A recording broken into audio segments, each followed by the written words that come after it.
for ventilating the newborn infant is the self-inflating resuscitation bag.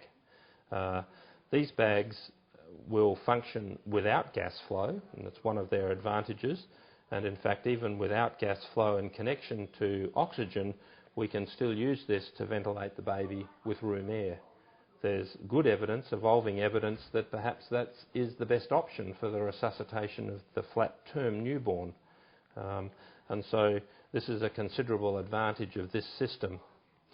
Nevertheless, we can also use it with gas flow, usually recommended at about 6 to 8 litres a minute.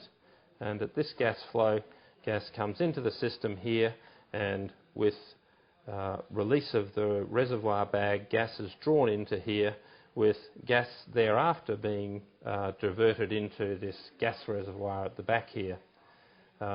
With this gas reservoir on, the bag delivers about 90% oxygen at the nose piece, but this bag can be taken off if one desires, and in that situation you tend to entrain both gas and room air during resuscitation, and that results in the delivery of about 40% oxygen here.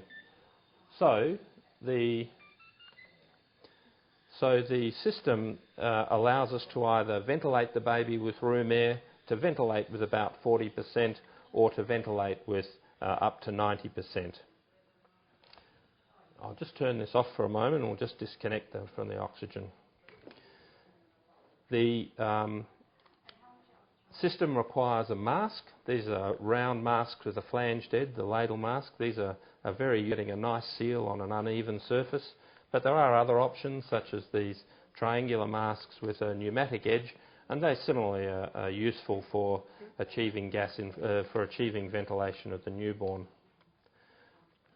The self-inflating resuscitation bags usually have a blow-off valve here, which blows off usually at pressures of around 35 to 40 centimetres of mercury, which is about the maximum that you need for the resuscitation of most babies.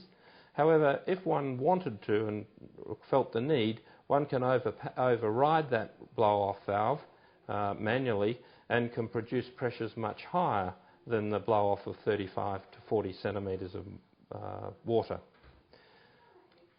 One of the concerns about the self-inflating resuscitation bags, however, is the fact that during vigorous compression of the reservoir bag, although this will blow off at 35 to 40 centimetres of mercury, one can produce very high pressure transients, perhaps up to 60 and 80 millimetres of mercury.